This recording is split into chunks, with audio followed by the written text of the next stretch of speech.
Baik, terima kasih Bu Anita, Bapak Ibu, saudara-saudari sekalian yang terkasih. Tema kita pada malam ini adalah seperti yang tadi sudah disinggung, yang abadi dalam ciptaan dan mengatasi ciptaan. Yang abadi itu maksudnya adalah Allah. Jadi Allah ada dalam ciptaan, tapi kita tidak jatuh dalam panteisme. Panteisme mengatakan bahwa Allah itu identik dengan ciptaan. Karena Allah juga mengatasi ciptaan. Dia transenden, melampaui ciptaan-ciptaan. Itulah yang dilakukan oleh karunia pengenalan ini yang kita terima dari Roh Kudus sebagai sebuah disposisi alami yang ada pada kita bersamaan dengan pembaptisan yang kita terima. Jadi karunia pengenalan yang abadi dalam dan mengatasi ciptaan. Kita mulai dengan yang pertama, mengenal terlebih dahulu karunia ini, namanya dari segi nama dan uraiannya. Ya. Karunia ini kita sebut dengan nama karunia pengenalan. Eh, Kata pengenalan ini diambil dari terjemahan yang terdapat dalam Katekismus Gereja Katolik nomor 1831 eh, yang mendasarkan terjemahannya pada kitab Yesaya bab 11 ayat 2. Di sana dikatakan bahwa salah satu dari karunia-karunia yang akan diberikan kepada Sang Mesias terjanji itu adalah karunia atau yang disebut dengan roh pengenalan. Ya. Salah satu dari karunia Roh Kudus itu adalah roh atau semangat pengenalan, karunia pengenalan.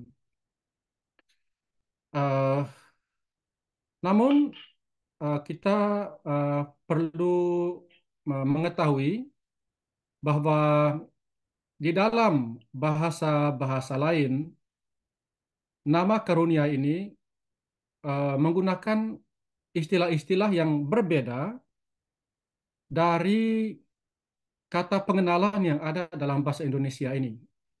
Saya menyampaikan ini supaya kita tidak bingung tatkala kita membaca tulisan-tulisan dalam bahasa Inggris misalnya atau dalam bahasa Prancis.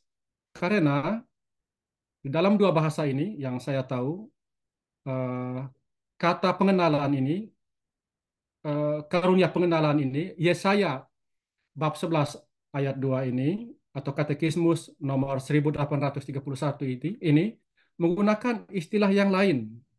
Eh, Sehingga kita menjadi bingung, ini karunia apa sih sebetulnya? Begitu. Karena sebuah istilah yang dipakai, yang merupakan sebuah eh, tafsiran atas makna yang terdapat dalam bahasa Ibrani, ya itu kan kitab Yesaya ditulis dalam bahasa itu dan terjemahannya dalam bahasa Indonesia itu adalah pengenalan, tapi dalam bahasa lain kok digunakan bahasa kata-kata lain yang kalau dalam bahasa Indonesia diterjemahkan harusnya secara berbeda. Jadi kita jadi bingung begitu. Jadi ini karunia apa sebetulnya? Misalnya di dalam bahasa Perancis dari kitab suci terbaru yang saya rujuk dari Asosiasi eh, para Uskup berbahasa Perancis. Eh, Yesaya bab 11 ayat 2 itu diterjemahkan dengan menggunakan eh, kata eh, pengetahuan, ya. Esprit de connaissance dalam bahasa Perancis. Ya, walaupun connaissance itu bisa diterjemahkan dengan pengenalan, tapi ada kata lain untuk pengenalan itu dalam bahasa Perancis, yaitu seperti dalam bahasa Inggris, introduction. Di dalam bahasa Inggris, bab 11 ayat 2 itu digunakan kata knowledge, spirit of knowledge, knowledge. itu dalam bahasa Indonesia itu biasanya tidak dibuat tidak disepadankan dengan kata pengenalan, knowledge. Memang itu juga bisa berarti pengenalan, tapi umumnya itu diterjemahkan dengan pengetahuan. Kemudian kalau kita merujuk ke Katekismus Gereja Katolik 1831, bahasa Perancisnya menggunakan kata lain, bahasa Italianya menggunakan kata lain, misalnya. Dalam bahasa Perancis eh, itu digunakan kata science. Science itu artinya ilmu, pengetahuan. Dalam bahasa Inggris memang digunakan kata knowledge, pengetahuan, ilmu pengetahuan. Jadi ini karunia apa sebetulnya? Jadi kita bingung ini. Ya. Namun apa yang dapat kita ketahui adalah bahwa dengan menerjemahkan karunia ini dengan kata pengenalan dalam bahasa Indonesia, kita tahu bahwa karunia ini adalah karunia yang terkait dengan kemampuan nalar manusia. Begitu. Jadi dengan demikian ini adalah sebuah karunia yang beroperasi sama seperti karunia pengertian yang sudah kita bahas, sama seperti karunia kebijaksanaan atau hikmat yang juga sudah kita bahas dalam pertemuan kita di sini. Jadi ini adalah tiga karunia intelektual, sifatnya abstrak. Abstrak bukan oleh karena tidak jelas, tapi abstrak karena dia berada pada tingkat yang lebih intim, lebih sublim, lebih mendalam, karena kita berada menjadi semakin dan semakin dekat dengan Allah, semakin memiliki intimitas dengan Allah, semakin mendalam hubungan kita dengan Allah. Jadi ini dari karunia pengenalan kita menuju ke karunia pengertian, kita sampai ke karunia kebijaksanaan atau karunia hikmat ini. Jadi itu yang kita dapat ketahui dari kata pengenalan ini, yaitu bahwa ini adalah karunia yang berkaitan dengan kemampuan intelektual manusia. Namun, Bapak Ibu, saudara-saudari sekalian yang terkasih, kita langsung juga mengetahui bahwa ini adalah sebuah karunia, karunia Roh Kudus. Dengan demikian, syaratnya itu adalah iman. Syaratnya adalah iman. Karena ini adalah disposisi biasa untuk orang yang beriman. Jadi karunia ini ada dalam diri kita. Oleh karena itu, ia tidak bisa menjadi sebuah buah dari kemampuan intelektualitas awam biasa. Awam maksudnya uh, yang yang bersifat karunia sebagai intelek manusiawi semata semata begitu. Ini adalah sebuah karunia iman begitu. Dan memang dasarnya adalah iman dan bertujuan untuk memperdalam iman kita, memperkuat iman kita.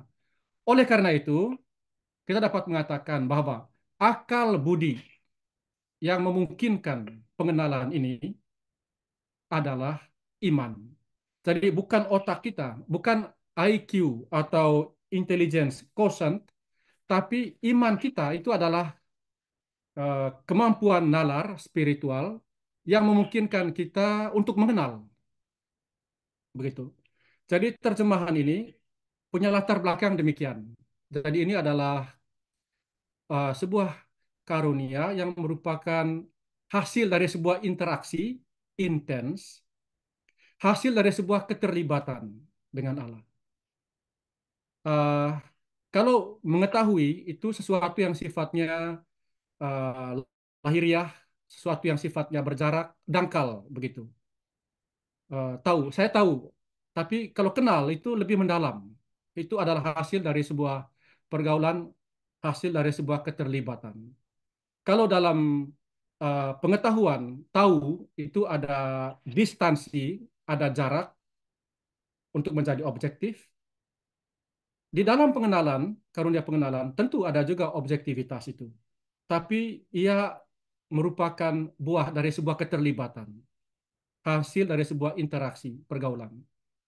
Jadi dengan demikian, eh, karunia ini adalah sebuah karunia kecerdasan spiritual, begitu. Didasarkan atas iman dan membantu untuk memperkuat iman. Kecerdasan kita bukanlah intelektual, melainkan spiritual. Persisnya atas dasar iman akan Yesus Kristus. Iman itulah yang memungkinkan kita menerima karunia pengertian ini. Jadi ini sebuah terjemahan yang bagus. Jadi kita setuju dengan terjemahan untuk nama ini karunia pengenalan. Ini sebuah nama yang bagus, terjemahan yang bagus, baik dari Yesaya 11 maupun di dalam Katekismus Gereja Katolik. Sekarang kita bertanya, ini kita kenal apa sih sebetulnya? Karunia pengenalan. Kenal apa? Kenal siapa? Begitu. Siapa yang kita kenal? Apa yang kita kenal dengan karunia ini? Untuk itu, kita perlu merujuk kepada suhunya, gurunya, ya. Karena karunia-karunia ini dijelaskan oleh Santo Thomas Aquinas, dia adalah guru yang menjelaskan karunia-karunia ini. Kemudian juga kita memiliki Santo Bonaventura, kemudian semua orang lain setelah mereka itu hanyalah merupakan komentator-komentator setia atas deskripsi-deskripsi yang walaupun singkat namun bersifat referensial, menentukan sebagai petunjuk yang terdapat dalam Thomas Aquinas maupun Santo Bonaventura. Nah, sekarang kita lihat apa yang dikatakan oleh Santo Thomas Aquinas berkaitan dengan karunia ini. Sebuah karunia yang aktivitas khasnya adalah mengkomunikasikan atau mengomunikasikan penilaian yang benar tentang ciptaan-ciptaan. Dia mengomunikasikan penilaian-penilaian yang benar. Jadi berkat karunia ini kita menilai dengan benar. Apa yang dinilai? Ciptaan-ciptaan. Nah, nanti kita akan melihat apa sih yang dimaksudkan dengan ciptaan ini. Barang siapa tidak memiliki penilaian yang benar tentang ciptaan-ciptaan, berpikir bahwa dalam ciptaan-ciptaan ini ada kebahagiaan sempurna. Mengira dengan salah, ya, mengira dengan keliru, berpikir dengan keliru bahwa ciptaan-ciptaan ini merupakan tujuan yang sebenarnya, sehingga berdosa dan kehilangan kebaikan yang sebenarnya. Berdosa oleh karena menjadi seorang yang menyembah berhala, karena berpikir bahwa ciptaan-ciptaan ini adalah penawar kebahagiaan yang sempurna. Sehingga orang yang tidak memiliki penilaian yang benar ini melekat pada ciptaan-ciptaan ini dan memperlakukan ciptaan-ciptaan ini sebagai berhala karena itu berdosa dan kehilangan kebaikan yang sebenarnya yaitu Allah, begitu. Nah, manusia memahami kesalahan ini kalau memiliki sebuah penilaian yang benar tentang ciptaan-ciptaan yang merupakan aktivitas khas karunia pengenalan. Jadi aktivitas khas karunia pengenalan adalah membuat kita menilai dengan benar ciptaan-ciptaan. Bagaimana menilai dengan benar? Nah, nanti kita akan lihat. Kalau kita tidak memiliki penilaian yang benar, itu adalah akibatnya. Jadi menilai. Nah, menilai ini Bapak Ibu yang terkasih. Nah, sekarang kita melihat ke halaman yang berikut. Ya, menilai ini adalah sebuah aktivitas nalar. Ini adalah sebuah aktivitas intelektual, begitu. Kita dapat menilai kalau kita memiliki kecerdasan tertentu, sehingga kita dapat berpikir dan merenung dan membeda-bedakan atau to discern berbagai hal dan merumuskan gagasan kita. Namun di sini kita menilai berdasarkan iman yang beroperasi entah secara sadar entah tidak.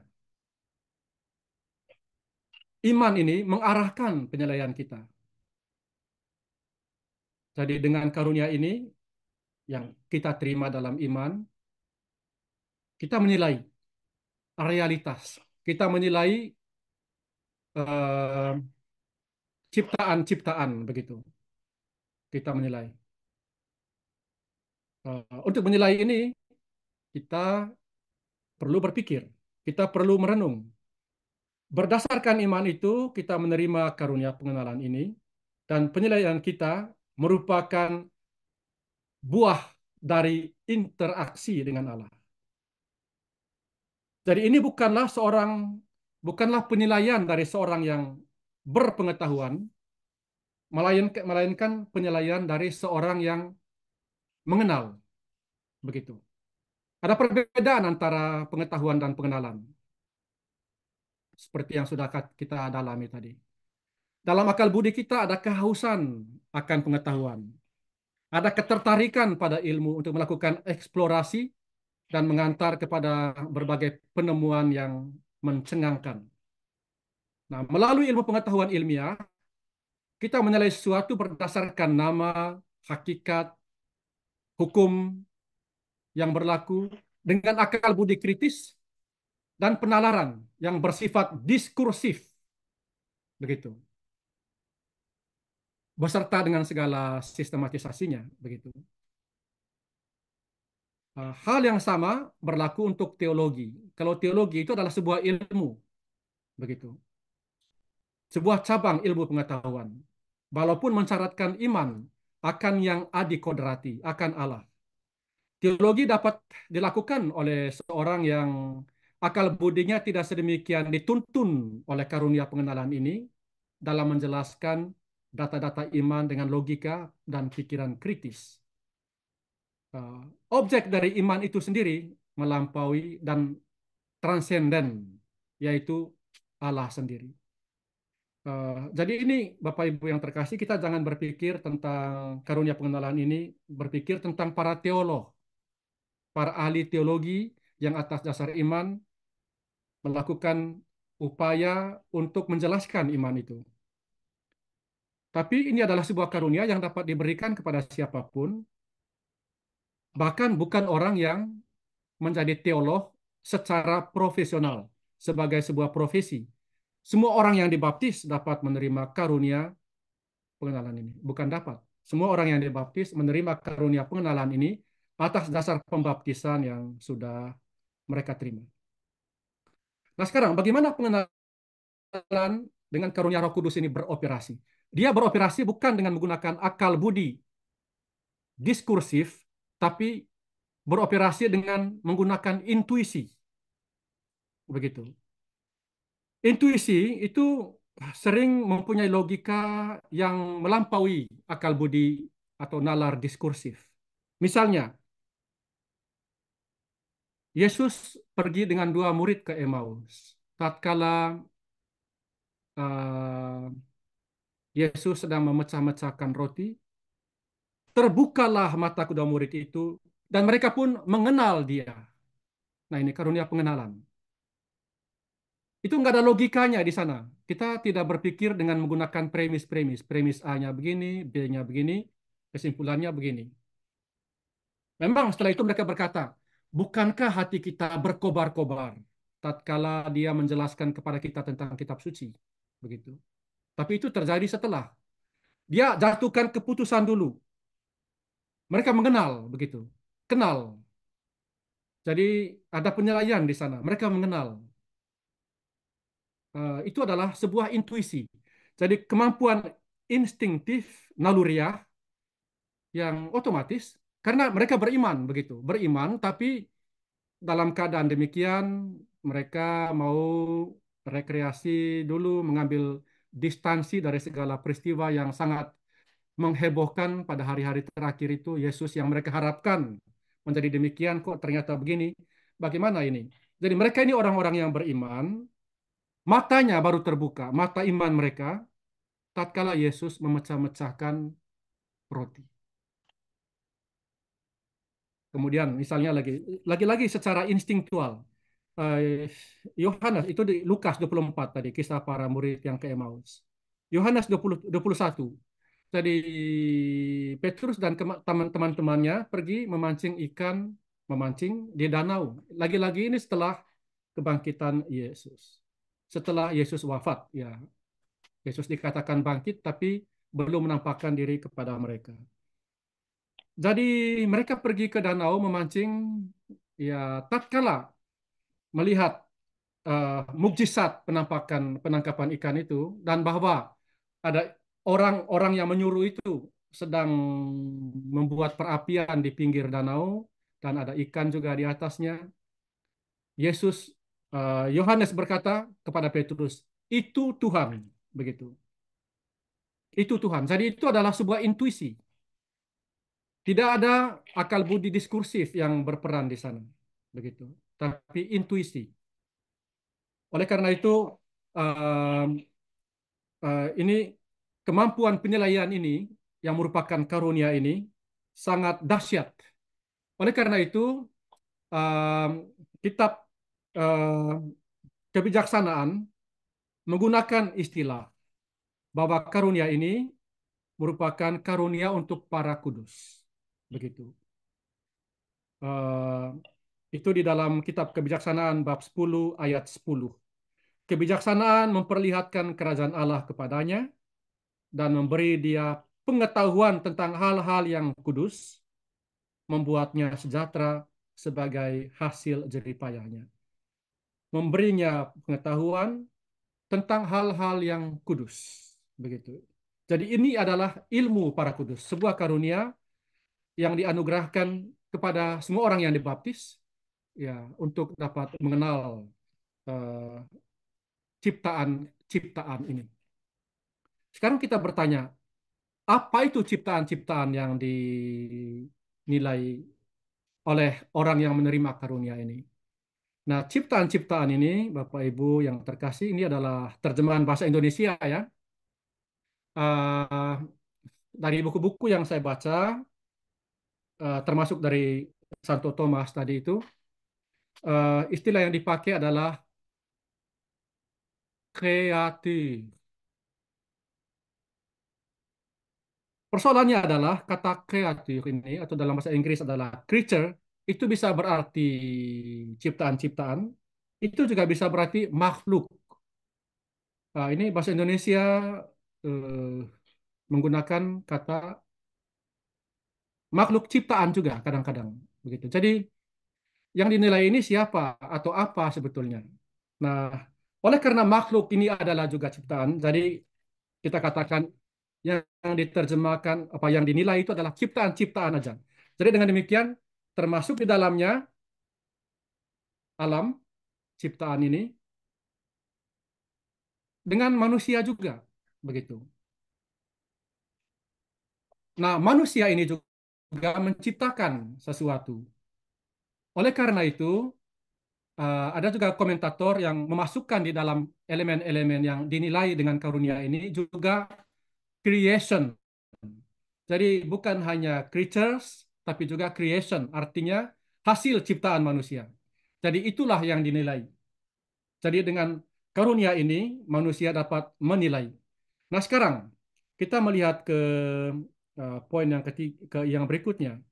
Ada penilaian yang keliru yang tadi sudah disinggung oleh Santo Thomas. Ada penilaian yang keliru atas ciptaan-ciptaan ini. Dan ini bukanlah karunia pengenalan. Orang yang menilainya secara keliru berpikir atau menilai ciptaan-ciptaan ini sebagai sesuatu yang memiliki nilai mutlak, begitu. Nah, absolutisme dari ciptaan dan hasil kreasi manusia ini dimungkinkan oleh karena memang ciptaan ini indah, begitu. Kita mengetahui dari kisah kitab penciptaan bahwa dikatakan setelah menciptakan segala sesuatu, Allah melihat semuanya amat baik, begitu. Jadi dalam ciptaan ini ada keindahan, begitu. Nah, orang yang tidak mendapat karunia ini berpikir bahwa indahnya ciptaan ini bersifat mutlak. Oleh karena itu, saya dapat memperlakukannya sedemikian rupa sehingga saya berhenti pada ciptaan-ciptaan ini.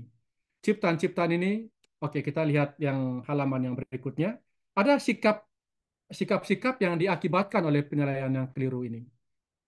Yang eh, yang pertama, oleh karena kita terpukau oleh ciptaan-ciptaan ini, maka kita eh, menyembah ciptaan-ciptaan ini. Bahkan ciptaan kita sendiri juga, hasil kreasi manusia, kita perlakukan sebagai berhala. Itu kemungkinan yang pertama. Eh, eh, di dalam eh, eh, penyembahan berhala ini, hal yang sangat penting yang menentukan itu adalah bahwa yang kita alahkan itu adalah elemen yang dapat kita taklukkan, yang dapat kita kuasai, begitu. Jadi sebetulnya memang orang yang menyembah berhala itu adalah menyembah elemen yang dapat dia taklukkan. Dia menyembah apa yang dapat dia ciptakan, dia kendalikan, begitu. Eh, dia memang menyembah, tapi dalam rangka untuk menaklukkan. Jadi yang ilahi dalam tanda kutip itu dalam penyembahan berhala itu adalah maaf, elemen yang dapat dikendalikan, dimanipulasi oleh manusia, begitu. Nah, kalau manusia ini terpukau oleh indahnya ciptaan alam semesta ini,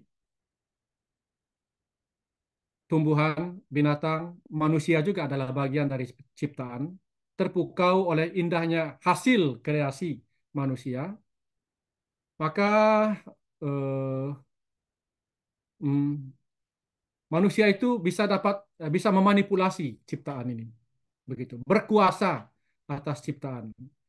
Eh, eh, Paus Fransiskus berbicara tentang paradigma eh, teknokratik di dalam Laudato Si, tapi juga dalam Laudate Deum, ya, beliau berbicara tentang paradigma teknokratik yang menjadi penyebab adanya krisis lingkungan ini, yaitu paradigma yang ditandai oleh dominasi manusia atas alam. Manusia merasa berkuasa atas alam, atas ciptaan-ciptaan, sehingga dapat mengeksplorasi alam ini, memperlakukannya sebagai objek sedemikian rupa sehingga alam ini ditaklukkan oleh manusia. Itu adalah penyebab adanya krisis lingkungan, dan sekarang alam atau lingkungan ini balik menghantam kita karena manusia salah memperlakukan ciptaan ini. Ah, Mengapa manusia mengeksplorasi alam? Itu awalnya adalah karena daya pikat, keterpukauan atas keindahan ciptaan ini, begitu. Sehingga memanipulasi. Hal yang sama juga yang terjadi dengan apapun yang ada di dunia ini berkaitan dengan segala manipulasi, entah kekuasaan, entah eh, manipulasi-manipulasi lain, itu semua titik berangkatnya adalah adanya keterpukauan akan sesuatu dan berpikir sesuatu itu memiliki nilai mutlak sehingga saya memberhalakan diri, begitu, pada sesuatu itu. Artinya memanipulasinya. Yang kedua adalah orang berhenti pada ciptaan-ciptaan, begitu. Dan tidak melangkah jauh dari itu. Ya, namanya juga menyembah berhala, ya. Jadi berpikir bahwa ciptaan-ciptaan ini memiliki nilai mutlak sehingga saya berhenti di situ. Sehingga ciptaan-ciptaan itu menjadi penghalang, begitu. Penghalang untuk eh, pertemuan dengan Allah, begitu. Penghalang. Manusia berhenti pada ciptaan-ciptaan dan sampai di sana saja, begitu. Ini adalah sikap dari orang yang memiliki penilaian yang salah karena tidak memiliki karunia ini. Manusia menjadi tersesat. Ya, apalagi manusia itu mempunyai iman yang sangat rapuh. Ya, kita mengetahui uh, di dalam surat Rasul Paulus yang kedua kepada jemaat di Korintus, bab 4 ayat 7, bahwa iman kita ini rapuh. Kita membawanya seperti dalam bejana tanah liat yang sangat rapuh. Maka eh, penyembahan berhala itu sangat mungkin begitu. Lalu kita juga dalam 1 Korintus bab 13 ayat 12 berkata bahwa sekarang ini kita melihat dengan samar-samar, ya, eh, misteri iman kita ini, yaitu Bapa melalui Putra dalam Roh Kudus. Dan kita menunggu untuk melihat dari muka ke muka. Nah, tatkala kita melihat dalam keadaan samar-samar ini, dalam iman kita ini, alam ini atau ciptaan ini dan hasil kreasi manusia ini membuat kita mengalami penyimpangan, deviasi, begitu. Jadi kita yang sangat rapuh ini dibuat menyimpang oleh indahnya ciptaan dan hasil kreasi manusia ini. Kalau kita tidak memiliki karunia ini, maka penting sekali untuk kita uh, memiliki dan memohon supaya kita uh, supaya karunia ini beroperasi secara intensif di dalam diri kita. Nah, sekarang bagaimana kita bersikap atas dasar penilaian uh,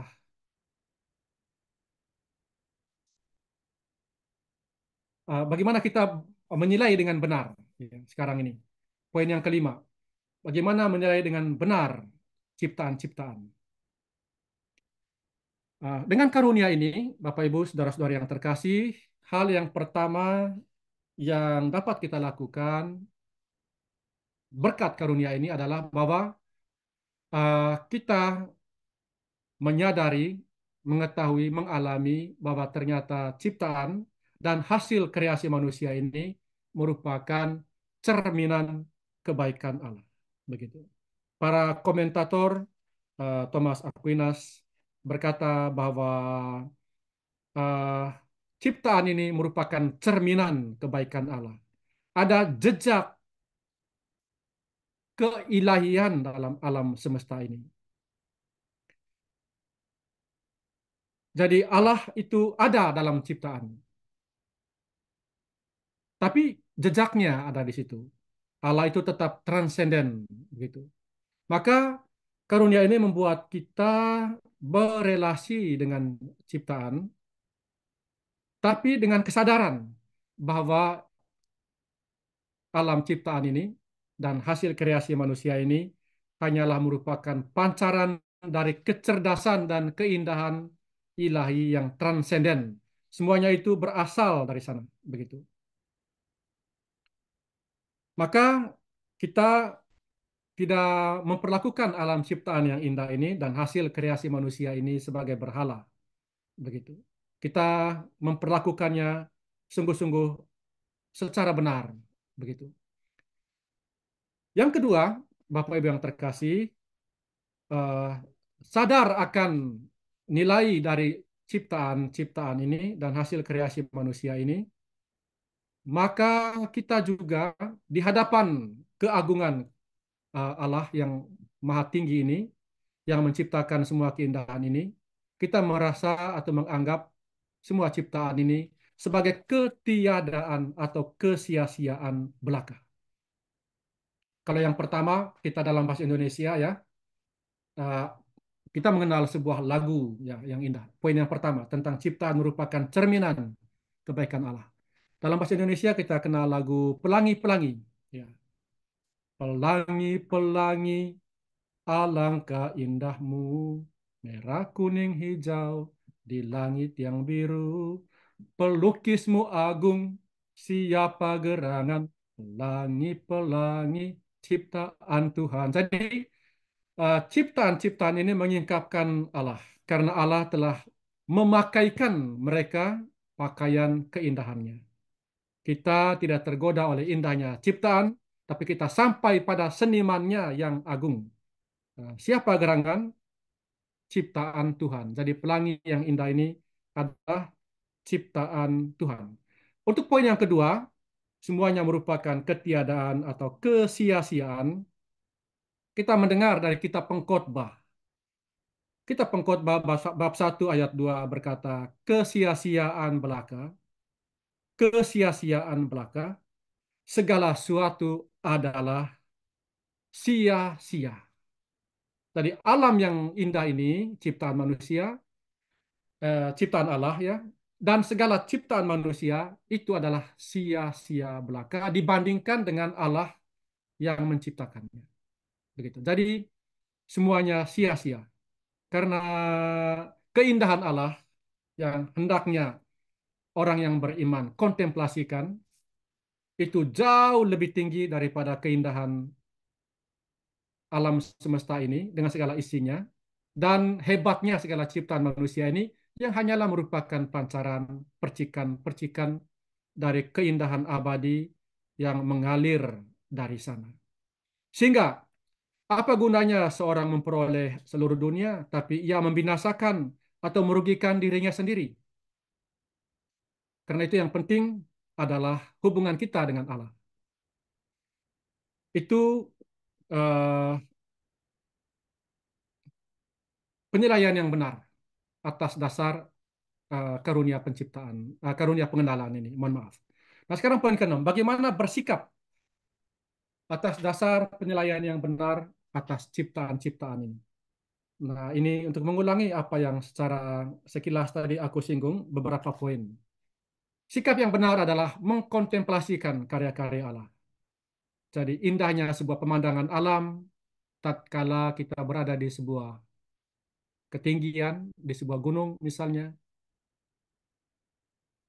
indahnya karya Tuhan dalam diri sesama kita, indahnya, hebatnya karya kreasi manusia. Jadi kita di dalam semuanya itu kita mengkontemplasikan Allah, begitu. Karena ada pancaran-pancaran beliau di sana. Yang kedua, kita menjadi pelindung, ya, custody, pelindung segala sesuatu yang diciptakan oleh Allah ini. Kita menjaganya, merawatnya. Kita ingat ini Paus Fransiskus pidato atau kata khotbahnya pada saat beliau ditunjuk sebagai paus berbicara tentang peran kita manusia sebagai custody, sebagai pemelihara alam ini, begitu. Eh, Kemudian sikap yang eh, berikut adalah sikap lepas bebas dari segala ciptaan. Oleh karena sikap lepas ciptaan itu memiliki keterbatasan, memiliki kehampaan, ketiadaan di hadapan Allah, maka kita hanya melekatkan, ya, hati kita pada Allah dan bukan pada ciptaan, begitu. Eh, Poin yang berikut lagi adalah bahwa untuk itu kita menyangkal diri, menyangkal diri karena eh, kita menganggap ciptaan itu sampai pada perasaan bahwa kita menganggap hina ciptaan, ya, atau menganggap hina hasil kreasi manusia. Ada rasa eh, tidak suka pada ciptaan, begitu. Nah, Bapak Ibu yang terkasih, hal yang seperti ini bisa terjadi kalau kita memiliki kedalaman eh, relasi dengan Allah, sampai pada tahap di mana kita merasa hina, menganggap hina, ya, ciptaan itu dibandingkan dengan keindahan Allah yang sangat tinggi. Nah, ada orang-orang kudus yang sampai pada tahap itu, begitu. Karena itu mereka menyangkal diri.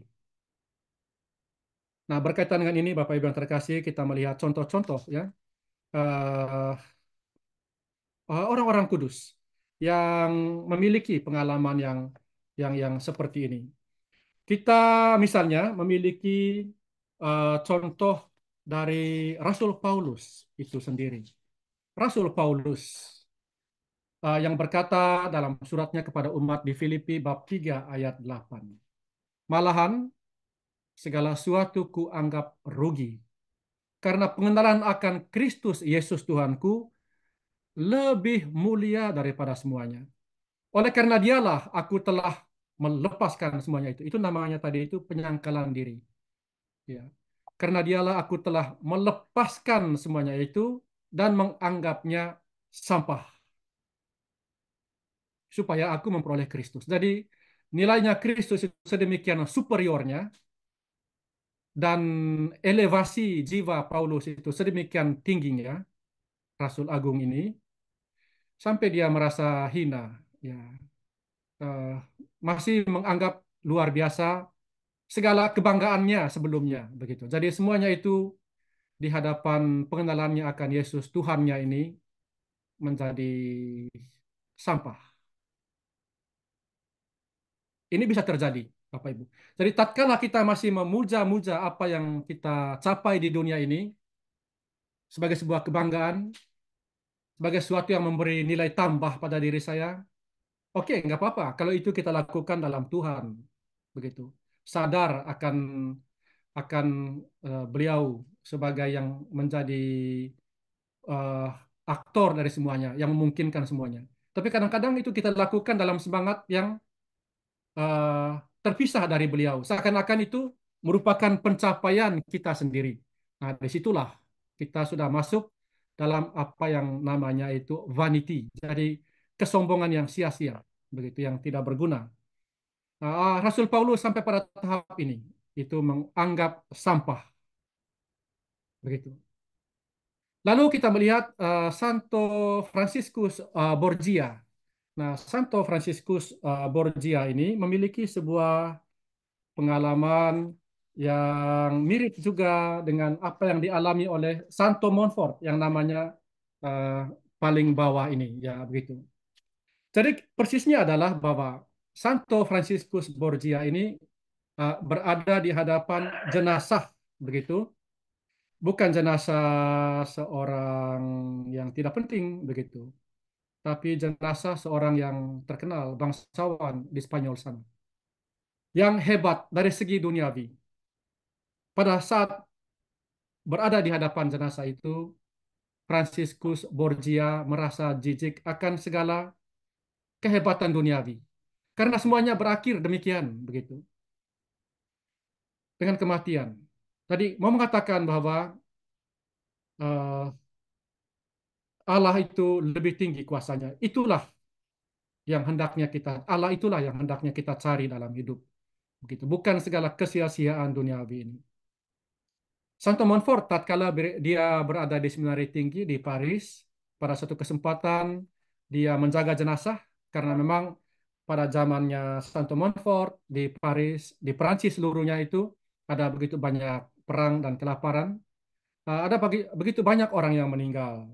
Maka eh, menjaga jenazah sambil berdoa di hadapan jenazah dan lain-lain itu merupakan sebuah tugas yang diberikan kepada Santo Montfort dalam rangka untuk dia juga mendapat duit untuk sekolahnya, begitu.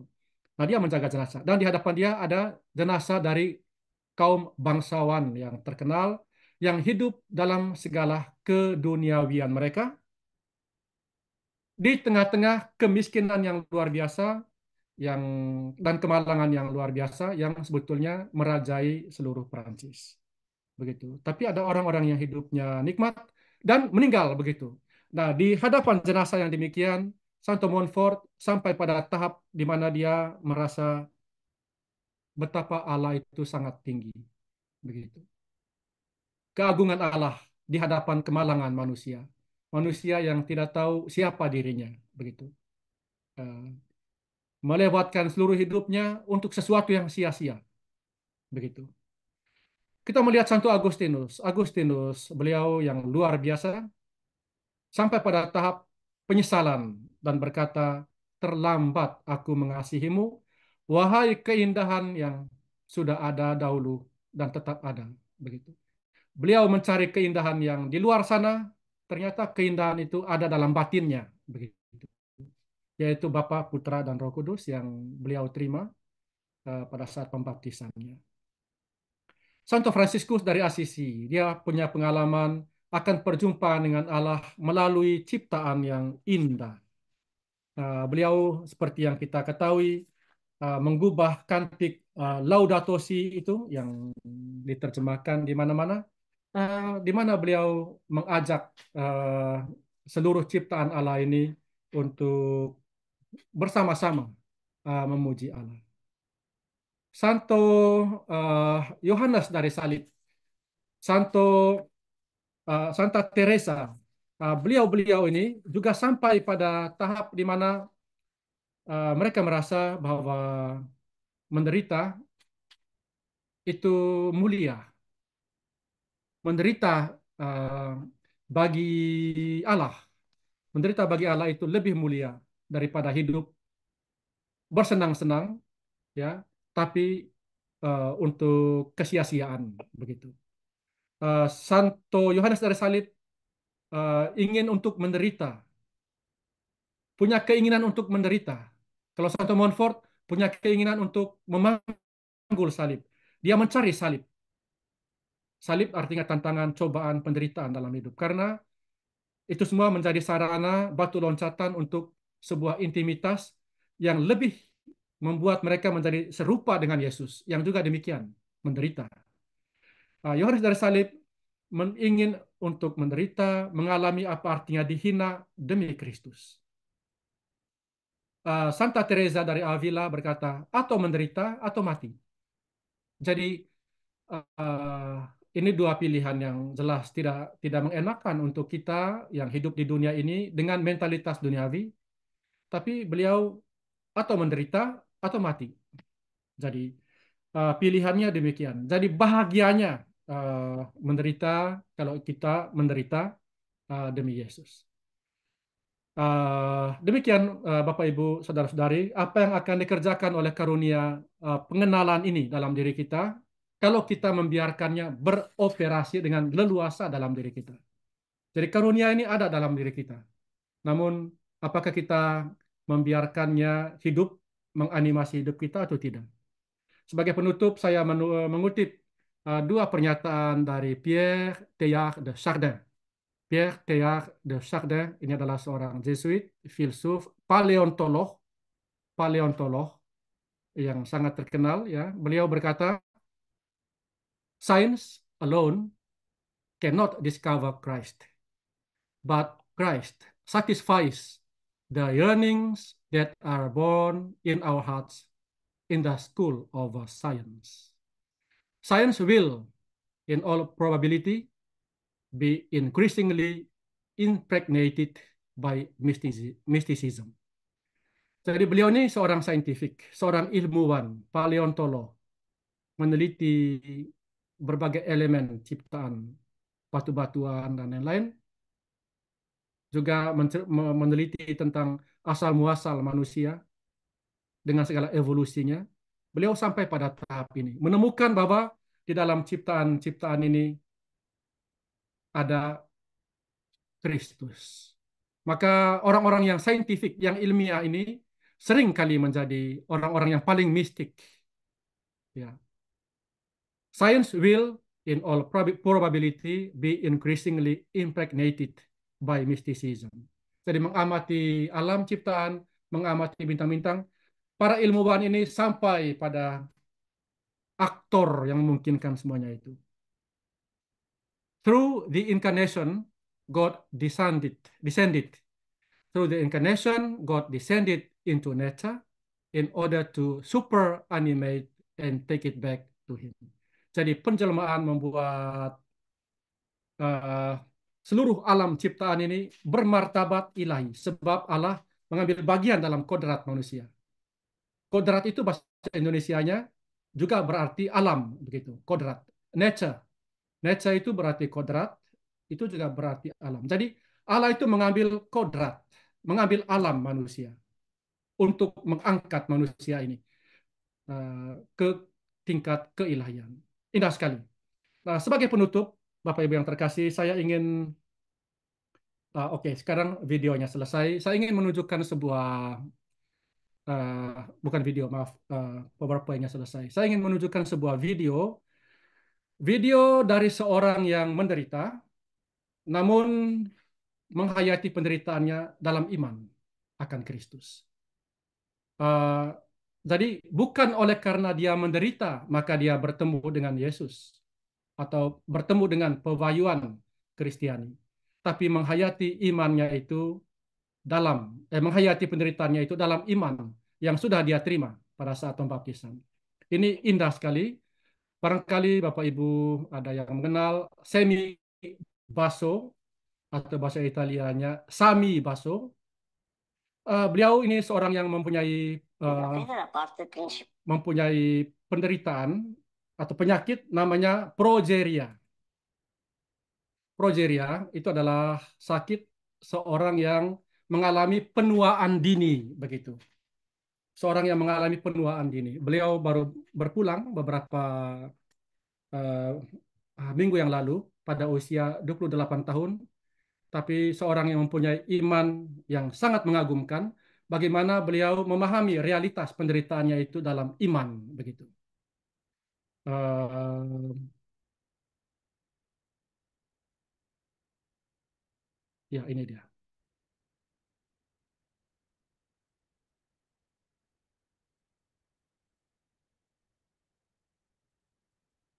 Tentu Bapak Ibu bisa melihat ini adalah Semi Baso, saudara kita yang memiliki sebuah kesaksian iman yang luar biasa. La fede è la parte principale, la più intima di me stesso. Iman adalah bagian utama, bagian yang paling intim, paling mesra dari diriku sendiri. Potrei dire qualsiasi cosa su di me, ma se non dicessi che ho fede, è come se non dicessi niente. Aku boleh mengatakan apa saja tentang diriku sendiri, tapi kalau aku berkata bahwa aku tidak memiliki iman, itu sama artinya dengan aku tidak mengatakan apa-apa. Sono credente e Saya adalah seorang yang beriman. spesso magari mi viene anche chiesto come si fa a credere nonostante una malattia genetica così. Mungkin ada orang yang bertanya, bagaimana bisa percaya kepada Allah di tengah-tengah keadaan bahwa kamu memiliki sebuah penyakit genetik yang sangat langka. Grave. E per me però Dio è così grande, Bagi saya Allah itu maha kuasa, sungguh agung, sangat besar. così, cioè, è una cosa talmente oltre ogni portata Sesuatu yang melampaui segala pemahaman manusia. che veramente ogni cosa scompare. Yang di hadapannya segala sesuatu menjadi tidak berarti apa-apa. E credo anche che comunque Dio mi ha dato una vita, mi ha dato una famiglia, Tapi saya juga percaya bahwa Allah sendiri telah memberikan kepada aku hidup, Allah telah memberikan kepada aku keluarga, gli amici, mi ha dato un mondo dove stare. Allah telah E memberikan queste kepada aku teman-teman, Allah telah memberikan kepada aku dunia di mana aku tinggal. sono tutte cose molto più importanti, molto più grandi di quelle che una malattia può togliere. Semuanya itu jauh lebih penting daripada penyakit yang saya derita ini yang namanya progeria ini. Semuanya itu lebih penting dari semuanya ini. Nella fede cristiana mi piace proprio questo, il fatto che Yang saya suka pada iman Kristiani adalah hal ini. Kenyataan bahwa eh, tutti noi fedeli dovremmo cercare di assomigliare a Dio kita semua orang yang dibaptis, kita semua orang yang beriman, berusaha untuk menjadi serupa dengan. però lui ci ha reso il compito facile perché è lui che Namun tugas ini ternyata mudah. Oleh karena dia sendiri ha voluto assomigliare tantissimo a noi e ha condiviso ogni cosa con noi. telah memutuskan untuk terlebih dahulu menjadi serupa dengan kita, mengambil bagian dalam kodrat kita sebagai manusia, dan mengambil bagian dalam segala hal dengan Dalla festa al dolore alla morte. dia mengambil bagian dalam keadaan kita, dengan dalam pesta, dalam penderitaan, dia mengambil bagian dalam penderitaan kita, mengambil bagian dalam kematian. Ini adalah kesaksian dari Sami Baso yang Bapak Ibu, saudara-saudari juga bisa temukan di internet. Seorang yang luar biasa cerdas, bukan hanya berbahasa Italia, beliau juga berbahasa Inggris. Itu yang saya ketahui. Baik, terima kasih Bapak Ibu, saudara-saudari tentang karunia pengenalan ini. Semoga Bapak Ibu dengan cara tertentu mendapat kemurahan Tuhan untuk membiarkan karunia ini beroperasi dalam diri Bapak Ibu sehingga menuntun perjalanan hidup Bapak Ibu saudara-saudari sebagai murid-murid Tuhan yang terkasih.